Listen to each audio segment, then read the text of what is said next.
beliau ini saya ilustrasikan juga dalam perspektif lingkungan. Prof. Mahfud ini ibarat sebuah pohon, beliau ini. Kenapa saya ilustrasikan demikian? Beliau dari berbagai elemen latar belakangnya, ya kan, ya, persoalan beliau ini maksud saya, pohon kan begitu nih, siapa saja ya kan CO2 masuk ke pohon tadi, ya kan, dia lahirkan O2-nya keluar, ya kan, oleh Prof. Mahfud ini, ya kan, dilahirkan kebaikan-kebaikan yang keluar dari dia. Dan siapa yang menghirup kebaikan ini? Menghirup O2 ini siapa? Kita semua tanpa melihat strata. Siapa kita? Siapa kamu, Kusnadi? Tukang becak kah? Ya kan? Dosen kah? Enggak, semua oksigen kita hidup. Dan ini ada di figur Prof. Mahfud. Halo teman-teman Parintal Official Channel dimanapun kalian berada. Kembali kita bertemu di channel yang tentunya sudah kalian tunggu-tunggu ya. Channel yang dibangun oleh komunitas pencinta alam, lingkungan hidup, dan penegakan hukum dan keadilan dari alumni Universitas Sumatera Utara. Bersama saya Erna dan teman saya Bibi. Kita jumpa lagi, kita dari ngobrol-ngobrol ya. Iya Kan, mana lagi nih mau masuk tahun politik. Udah Seru bulan, ya. udah hari politik ini. Ya Udah udah. tinggal soalnya udah tinggal nggak sampai sebulan. Iya, ya jadi kan? kita juga nggak mau Benar. pasif ya, kita Iya. harus aktif. Kita kasih teman-teman info-info, pertimbangan-pertimbangan yang mungkin kawan-kawan belum tahu. Siapa tahu itu bisa jadi pertimbangan nanti di 14 Februari ya kan. Seperti biasa kita juga mengundang narasumber ya yang ahli Iya. bidangnya yang akan memberikan pengalaman-pengalamannya di Betul. sini ya. Yang Siapa pasti ini? di depan. Kita Kali suruh ini. abang itu memperkenalkan diri langsung. Oke Bang, silakan Bang perkenalkan dirinya. Ya, makasih Kak Erna, Kak Bibi, tentunya suatu kehormatan saya hari ini diundang oleh Parental Channel ya. Karena memang concern dari Parental Channel tadi isu lingkungan, hukum, dan itu jadi menarik bagi saya dan saya bersyukur bisa hadir. Saya Kusnadi, tidak ada marganya karena saya Indonesia. Indonesia. Blaster ya Bang, campur-campur ya Bang. Iya. Jawa Palembang ya kan di tahun 2008 sampai 2012 saya menjadi Dewan Daerah Wakil Sumatera Utara. Kemudian di 2012 saya diberi amanah oleh kawan-kawan aktivis lingkungan di Sumatera Utara ini untuk menjadi Direktur Eksekutif Wakil Sumatera Utara sampai 2016. Nah, di samping itu ada kegiatan-kegiatan lain juga, tentunya saya bergabung bersama Sarekat Hijau Indonesia, dan juga saya tentunya bergabung juga dengan Sobat Hijau Mahfud yang akan aktif konsennya saat ini masih di Yayasan Ekosistem Lestari menangani isu-isu konservasi lingkungan dan pemberdayaan masyarakat. Wow. Berarti pas sekali nih kita undang ini. Benar. Memang betul-betul aktivis di lingkungan kan. Ini kalau kita masih kuliah dulu, kayak abang ini kita cari-cari, kita kejar-kejar. Iya. Dan sekarang ini kan terkait dengan situasi sekarang ini kan musim politik nih. Betul. Jadi dari sekian banyak CV abang ini, satu yang sangat relate dengan kondisi saat ini sebagai Ketua Sobat Hijau Ganjar Mahfud, ya Iya, kan? benar. Nah, dari sekian banyaknya, bukan banyak sih ya, tiga pasang calon. Nah, kenapa nih abang milih ke Mahfudnya itu? Ya, sebenarnya karena keyakinan. Kita kan punya daya telusur siapa kandidat itu yang menurut kita mampu mewujudkan harapan kita. Nah, Prof. Mahfud ini bagi saya pribadi lah minimal lah ya, bukan secara organisasi, meyakini bahwasanya beliau ini figur yang memang mampu mengeksekusi baik penegakan hukum maupun penegakan hukum. Kita banyak sekali cermati di media juga bagaimana dia beraksi dan persoalan-persoalan penegakan hukumnya. Dan bagi saya ini figur yang memang layak untuk dipilih. Jadi kita harapkan juga nanti Bapak ini jadi pendekar juga di bidang lingkungan ya, isu. Tuh, isu sekarang kan kita kenal beliau kan pendekar hukum. Ya. Tapi kan hukum itu kan terkait dengan banyak sektor ya. Betul. Salah satunya kan Lingkungan. bidang lingkungan. Undang-undang dan segala macam. Iya, betul ya. Dan di beberapa instrumen pasca putusan hukum ini kadang sulit juga untuk dieksekusi. Tapi saya percaya Prof. Mahfud ini mampu mengeksekusi persoalan-persoalan tadi, persoalan-persoalan hukum yang tidak tuntas, apalagi hukum terkait dengan lingkungan. Komitmen pencemar yang harus membayar itu pasti dia akan kejar terus itu. Di ide awal itu sebenarnya isu lingkungan harapan itu bisa menjadi komoditas para kandidat yang lain juga. Tapi kita trace, kita tracking lah ya katakan komitmen konteks kaitannya dengan hijau dan lingkungan ini dan kemampuan mengeksekusinya yang menjadi penting. Itu ada, kami yakinnya ada di Prof Mahfud. Kalau abang sendiri melihat ini masalah lingkungan, kan sekarang ini ada dua sisi sih ya, secara ekonomi. Contoh lah, kita contoh satu komunitas sawit ya, secara ekonomi itu sangat membantu ya masyarakat sekitar, bahkan perekonomian nasional secara keseluruhan. Tapi di satu sisi kan masih ada keraguan-keraguan terhadap manajemen pembukaan lahan kan, itu yang terganjal oleh isu-isu lingkungan itu. Kalau abang sendiri melihat, apa harapan abang itu, di mana Pak Mahfud bisa masuk untuk mengatasi hal ini? Karena masalah perebutan lahan itu ujung-ujungnya dengan masyarakat itu ujung-ujungnya ke sawit ujungnya ya kan. Berebut antara perusahaan ini dengan masyarakat itu karena tumpang tindih aturan mungkin ya dari Kementerian Lingkungan Hidup untuk menanam sawit ujungnya gitu. Jadi isu lah ini ya kan Bang. Jadi gimana Bang? Ya ini menarik ya konteks katakan persoalan sawit ya kan, soal kawasan hutan ya kan. Prinsipnya kan mereka semua pemegang izin ya.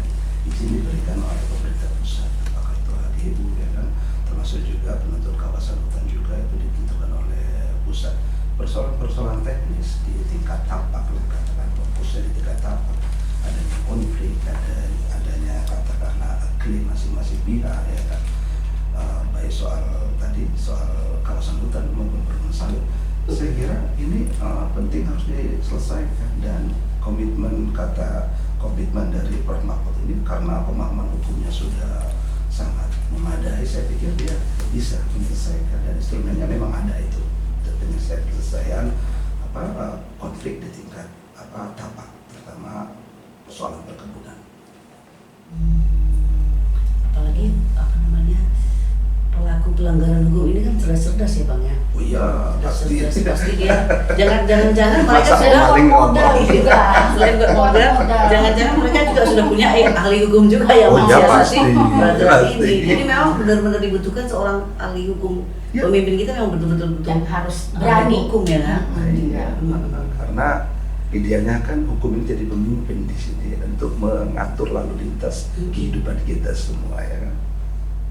Dan Prof Mahfud ini ya karena memang perjalanan hidupnya juga ditempa ya, terkait dengan kemampuan dia membaca, menelaah terkait dengan hukum ini sangat komprehensif sekali. Berarti dia juga perjalanan hidupnya juga sudah diproses ya Pak? Ya, diproses ya kan. Nggak instan ya. Iya. Jadi kalau sudah duduk, harapan aktualnya abang itu Ya, pertama persoalan lingkungan menjadi mandat ya, bagi Prof Mahfud agar segera ditangani. Kemudian tentunya karena sehatnya lingkungan tentunya akan menyehatkan kita semua ya kan. Terjaganya lingkungan tentunya akan menjaga kita ya kan. Kalau lerengnya rusak tentunya akan terjadi longsor, kitanya susah juga. Kalau hutannya gundul tentunya akan banjir ya kan. Dan ini komprehensif, hulu hilirnya harus jelas ya kan. Tidak bisa hanya sebatas katakanlah hilirnya saja. Ya, seperti kita lah saat situasi saat ini hujan ya kan. Kalau wilayah hulunya rusak otomatis akan ada banjir menerpa hilir. Dan hulu hilir juga penting. Nah, Prof Mahfud ini karena memang penguasaan terkait dengan hukumnya ya kan, jadi dia memahami betul bagaimana penaatan. Pertama penaatan hukumnya ya, memastikan bahwasanya seluruh katakanlah badan usaha ya dalam tanda kutip, entah itu industri, entah taat melaksanakan seluruh regulasi yang ada ya kan. Nah, setelah penaatan yang dikatakan dijalankan, dipastikan berjalan, baru kalau ada pelanggaran baru penegakannya. Dan komitmen penegakannya memang bagus Prof Mahfud ini. Sekarang kan beliau kan di Menko Polhukam. Apakah di posisi itu nggak cukup Bang menurut Abang, Ya. sehingga harus menjadi wapres? Ya sebenarnya lebih strategis lagi sebagai wapres karena berfungsi bukan hanya sebatas mengatur lalu lintas ya. Menko Polhukam kan sebagai pengatur lalu lintas dari berbagai elemen ya kan, dari ABRI, kepolisian, Mendagri, semua mengatur lalu lintas, dan beliau di tengah kesibukannya mengatur lalu lintas, beliau mampu katakanlah menyajikan isu-isu yang penting buat negara. Ada banyak sekali isu katakanlah kebocoran yang diangkat, dan itu tentunya penting harus ditangani, dan saya yakin bahwasannya jika nanti beliau terpilih ini akan lebih cepat lagi penanganan persoalan tadi. Kita harapkan seperti itu ya. Jadi hukum taat, tegak, mampu. Kirain tadi mau bilang apa? Iya, taat itu yang penting ya, karena kalau udah Ya. dengan kadang-kadang berhadapan dengan perusahaan besar yang disokong konsorsium berapa orang, ada banyak banyak pertimbangan-pertimbangan, udahlah agak melemah gitu. Tapi sejauh ini mudah-mudahan Pak Mahfud konsisten ya Pak. Ya, sampai sejauh ini kita bisa cermati seluruh lah ya perjalanan karirnya, tidak ada cacatnya. Ya, kan? Baik sebagai Menham, pernah zamannya Pak Gus Dur, ya kan?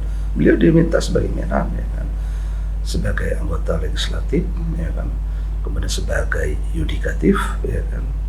Pernah, tidak ada persoalan. Begitu selesai dengan dia persoalan yudikatif nongol, ya kan? Kasus Akil Mukhtar. Kemudian sejauh ini 4 tahun dia membantu Pak Jokowi bagaimana memberikan tatanan hukum yang bagus ya, dan ini terbangun, dan dia berani sampaikan itu sebagai Menko Polhukam, sebagai eksekutifnya ya. Terus nanti apa nih kegiatan-kegiatan Sobat Hijau Mahfud Setelah ini? Ya, yang pasti kita melakukan inilah ya, canvassing lah ya, memberikan pendidikan, pemahaman, kalau bahasa sederhananya istilahnya siraman rohani kepada mereka, memberikan penjelasan yang utuh. Karena situasi sekarang ini banyak juga yang minta siraman jasmani kan ya, sorry lah ya. Itu maksudnya ya. Maksudnya begitu ya kan. Ini perlu masyarakat ini diedukasi terus ya kan. Yang kita bangun ini bagaimana mereka ya kan, harapan yang kita pilih ini kan figur nih ya, pemimpin ya kan ya, presiden dan wapres yang mampu mengantarkan mewujudkan ekspektasi kita, harapan publik kita ya. Nah harapan ini mengerucut dan ini harus diedukasi masyarakat ini ya, terus didampingi, diberi pemahaman ya kan, kenapa, bagaimana ya kan. Bisa kita lihatlah dari berbagai calon yang pernah menangani persoalan desa itu ya Pak Ganjar, yang pernah menangani persoalan hukum secara lengkap seluruh itu ya Prof Mahfud ya, dan ini tentunya akan memberikan harapan yang lebih baik dan menjadikan Indonesia lebih baik ke depan. Beliau ini saya ilustrasikan juga dalam perspektif lingkungan. Prof Mahfud ini ibarat sebuah pohon. Beliau ini, kenapa saya ilustrasikan demikian? Beliau dari berbagai elemen latar belakangnya ya kan ya, persoalan beliau ini maksud saya, pohon kan begitu nih, siapa saja ya kan CO2 masuk ke pohon tadi ya kan, dia lahirkan O2-nya keluar ya kan, oleh Prof Mahfud ini ya kan, dilahirkan kebaikan-kebaikan yang keluar dari dia. Dan siapa yang menghirup kebaikan ini, menghirup O2 ini siapa? Kita semua tanpa melihat strata. Siapa kita? Siapa kamu Kusnadi? Tukang becak kah? Ya kan? Dosen kah? Enggak, semua oksigen kita hirup. Dan ini ada di figur Prof Mahfud terkait dengan bagaimana, maksud saya karena beliau di berbagai ya, eksekutif, legislatif, yudikatif, dan dia ya kan menumbuhkan katakanlah kebaikan-kebaikan tadi dalam tataran, dalam porsinya. Dan kemarin juga di posisi Menko Polhukam, bagaimana dia berani dengan lugas menjahir bahwasannya masih banyak penyimpangan, kebocoran yang harus segera ditangani. Dan makanya saya ilustrasikan beliau ini seperti pohon filosofinya ya kan, yang dia hirup CO2 yang jelek yang dihasilkan dari semua ya kan, dia pelajari betul-betul ya, dia sampaikan solusi-solusi berupa oksigen tadi dan kita nikmati semua. Itu menurut kami sih ya. Dapat perspektif baru kita ya. Iya. Pak Mahfud ini kayak pohon. Ya tempat orang berteduh ya kan. Karena aktivis lingkungan yang ngomong. Kan satwa kan bisa juga ya hinggap di pohon tadi, kalau pohon tadi berbuah ya kan, buahnya bisa dimakan pohon tadi. Kalau kita kepanasan berteduh ya kan, mendapat udara yang sehat juga ya kan. Dan tentunya kita harus rawat itu ya. Kalau kemarin apa Koki bilang seperti garam. Seperti garam. Dia melarikan dirinya memberikan rasa pada masakan. Jadi kalau itu kan jadi nanti setelah 14 Februari duduk ini terus Sobat Hijau ini jadi apa? Ya. Janganlah jadi laskar lingkungan untuk ini ya kan sebenarnya juga gitu kan. Jadi kayak mereka jadi kaki tangan gitu, gimana sih kalau mau urus apa-apa lewat kami dulu gitu. Calo. Jadi calo. Jadi kemudian harinya gitu ya kan. Ada juga yang nakal begitu kan. Kan. Jadi mereka buat sesuatu gitu, rupanya nanti niatnya supaya jadi calo. Jadi kalau mau ada isu-isu lingkungan yang agak-agak bermasalah, kami bisa bantu gitu kan. Ini Sobat Hijau sendiri ini gimana? Ya. Benar ya, memang banyak juga yang punya pemahaman tendensius seperti itu. Jangan-jangan adongdo ya.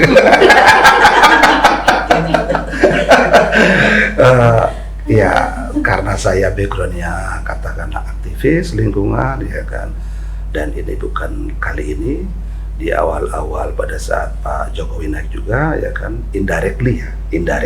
Karena saat itu saya kan aktivis lingkungan, tidak mungkin saya declare terang-terangan ya kan, agar ini naik ya kan. Tentunya kami tidak berharap apa-apa, kita berharap bahwasannya tatanan hukum ya kan terjaga dengan baik ya kan, dipedomani dengan baik. Kemudian lingkungan ini masih banyak PR, masih banyak utang-utang pemimpin yang harus diselesaikan dengan soal lingkungan. Contoh yang sederhana, misalkan lah ruang terbuka hijau kita berapa persen, masih jauh. Ruang terbuka publik kita, bagaimana kita mengelaborasi seluruh komponen ini bagi menghasilkan oksigen, menghasilkan kebaikan ini. Ini challenge ya. Jadi ya wajar saja kalau mereka beranggapan, oh nanti ini, jadi itu, jadi calo kayak jadi apa. Tapi itu silakan perspektif mereka. Yang jelas kami bergerak sendiri ya kan, tidak ada amunisi logistiknya dari Sobat Hijau Ganjar Mahfud ini ya kan. Tapi kami terus canvassing, kami membangun harapan-harapan yang baik untuk terutama warga Sumut lah ya. Yang penting melakukan sesuatu. Iya. Iya, dalam dunia, jangankan dalam hal yang konteks besar seperti ini, kita dalam pekerjaan sendiri pun kalau melakukan sesuatu dan menguntungkan orang lain, meskipun tidak dari orang lain itu kita mendapatkan sesuatu, pasti ada aja hasil yang bisa kita petik dari situ kan. Itu Ada hal berguna pasti bisa kita ambil.